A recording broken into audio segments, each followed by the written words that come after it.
Let's talk about the value a little bit of the term insurance, because I think Yeah. there is a misnomer when you look at the different types of insurances that are out there, how much it is going to cost. And this also points to the need to get it earlier, Yes. right? Because Yes. the premiums are going to be much less the younger you are, stands to reason. And that term, again, as Tony's already mentioned, the whole life covers you for your whole life. So the insurance is undoubtedly going to be more expensive because Right. it has to cover you for your whole life. It does typically build up a cash value. So you're paying a part of that premium for the insurance, and you're part of that premium going into something that's going to earn interest.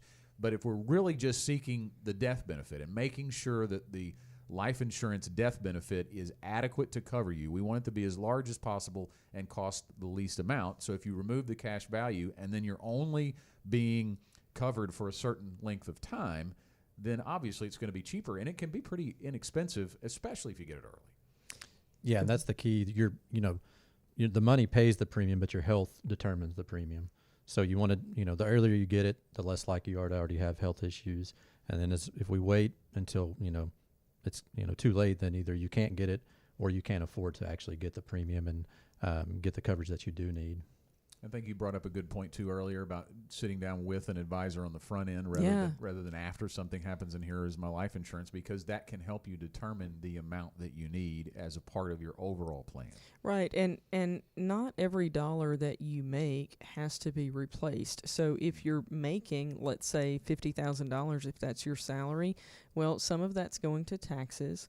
Some of that is probably, hopefully, going to your 401k, maybe a Roth IRA as well.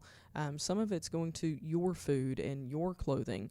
So not every penny that you make has to be replaced, but you do need to look at what does the rest of the family, what does your household need? And we haven't really talked about a timeline. We've used the word term, which is indicative of a timeline, but we want to look at, if you have children, we want to look at getting that youngest child to about age 25. The math doesn't always work out exactly right because term policies come in like 20 years, 25, 30. If your kid is going to be 25 in 23 years, there's not a 23-year policy, so we may push that a little bit. But basically, the point of that 25-year-old timeline is that if they're going to college, they're hopefully done by then, and they've got a little bit of time after college to get on their own. If they're not going to college, they're also probably independent by that point. You want to give them a little cushion after they're done with formal education to be able to be financially independent of you before your life insurance ends.